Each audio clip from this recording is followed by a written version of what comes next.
তোমার কি বয়ফ্রেন্ড আছে? না, বাট আমি একজনকে পছন্দ করি, বাট তাকে বলতে পারি না কখনো। ওটাকে ওটা আমার বাবার কাছেই কাজ করে, বাবার দোকানে, বাট বলতে পারি না ভয়েতে, যদি বাবাকে বলে দেয় তো। কতদিন থেকে লাইক করো ওকে? 1 বছর। 1 বছর থেকে লাইক করো? হ্যাঁ, ছেলেটা লাইক করে? সেটা বলতে পারছি না আমি। ওয়ান সাইড লাভ হয়ে গেছে আপনাকে? হুম তাহলে বাবার ভয়ে আপনি বলেন ওকে। হুম।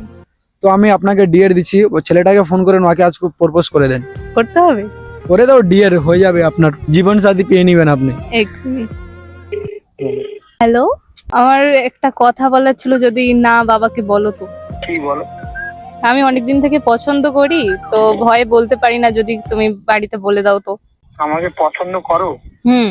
না, এটা তো হতে পারে না। আমি তো তোমার বাবার দোকানে কাজ করি, আর আমি তোমাকে বোনের মতো দেখি। তো বোনের মতো দেখলেও এটা হয় না? পছন্দ তো সবাইকেই হতে পারে না? হতে পারে, কিন্তু আমি এটা তো করতে পারি না। আমি মন থেকে অনেকদিন ধরেই পছন্দ তো করি, এরপরে এরকম শুনতে কেমন লাগে? খারাপ লাগবে তো, তাই না? তোমার বাবাকে তো ধোকা দেওয়া যাবে না, না? একবার ভেবে দেখো না, যদি হয়তো। না, এটা তো হতে পারে না, কারণ তোমার বাবা আমাকে অনেক বিশ্বাস করে, আর আমি অনেকদিন থেকে কাজ করি তোমার বাবার দোকানে, তাই আমি এরকম কাজ করতে পারি না। প্লিজ মেনে যাও না, আমি অনেক ভালোবাসি তোমাকে।